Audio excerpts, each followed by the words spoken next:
शिक्षकगण, आदरणीय मंचावर उपस्थित शिक्षकगण, आदरणीय प्रमुख पाहुणे आणि माझ्या प्रिय मित्रमैत्रिणींनो, माझे नाव कुमारी जान्हवी कमल यादव आणि आज मी आपल्या समोर सोशल मीडियाच्या चक्रव्यूहात अटकलेली भारतीय तरुणाई या विषयावर माझे मत मांडणार आहे।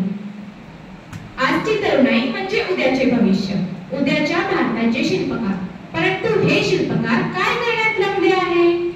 सकाळी उठल्यापासून रात्री झोपेपर्यंत त्यांच्या हातात असते तरी काय?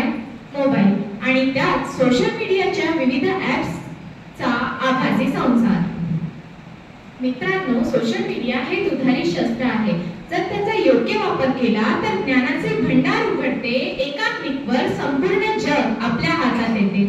अनेक तरुणांनी सोशल मीडियाचा वापर करून स्वतःचे व्यवसाय सुरू केले आहेत, स्वतःच्या कलांना वाव दिला आहे आणि स्वतःची समाजात एक वेगळी ओळख निर्माण केली आहे। डॉक्टर APJ अब्दुल कलाम यांचे एक वाक्य प्रसिद्ध आहे, ते म्हणजे स्वप्ने ती नसतात जी तुम्ही झोपल्यावर पाहता, स्वप्ने ती नसतात जी तुम्ही झोपल्यावर पाहता, स्वप्ने ती असतात जी तुम्हाला झोपू देत नाही। आणि अनेक तरुणांनी सोशल मीडियाचा वापर करून आपली अशी स्वप्ने पूर्ण केली आहेत। परंतु या सोशल मीडियाच्या नावाच्या या नाण्याला दुसरी बाजू सुद्धा आहे। त्याच्या दुसऱ्या बाजूला भारतीय तरुणाई या सोशल मीडियाचा अतिवापराने व्यसनाधीन होत चाललेली आहे। लाईक आणि शेअरच्या मागे धावत धावत आपण आपल्या नातेवाईकांपासून, मित्रांपासून आणि सर्वात महत्त्वाचं म्हणजे स्वतःपासूनही दूर होत चाललेलो आहोत। इंस्टाग्रामवर दाखवल्या जाणाऱ्या परफेक्ट आयुष्याच्या पाठलाग करता करता आपण स्वतःच्या आयुष्याला कमी समजू लागलेलो आहोत, जे की अगदी अयोग्य आहे। सायबर बुलिंग, फेक न्यूज आणि नकारात्मकतेचा जसा महापूर या आभासी जगात वाहत आहे। मित्रांनो, सोशल मीडियाचा वापर नक्कीच करा, परंतु त्याचे गुलाम होऊ नका। आपल्या विचारांना आणि आपल्या वेळेला आपल्या ताब्यात ठेवा। स्वामी विवेकानंद यांनी म्हटले आहे, उठा, जागे व्हा आणि ध्येय गाठेपर्यंत थांबू नका। आणि सोशल मीडियाचा वापर तुम्ही हा ध्येय गाठण्यासाठी साधन म्हणून करा, साध्य म्हणून नाही।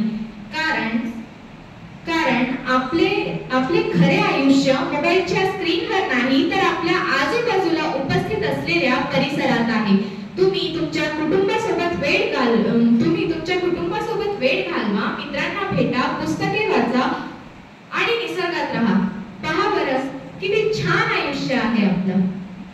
आणि या आभासी जगातून बाहेर पडून तुम्ही तुमच्या खऱ्या आयुष्याचा आनंद घ्या। मित्रांनो, एका प्रसिद्ध व्यक्तीने म्हटले आहे की तंत्रज्ञानाचा वापर तंत्रज्ञान हा आपला उत्तम सेवक असू शकतो, परंतु उत्तम मालक तर नक्कीच नाही आहे। म्हणून चला तर आपण सोशल मीडियाला आपला सेवक बनवूया, मालक नाही। आणि आपल्या ज्ञानाचा आणि बुद्धीचा योग्य वापर करून आपण आपल्या उज्ज्वल भविष्याची निर्मिती करूया। धन्यवाद।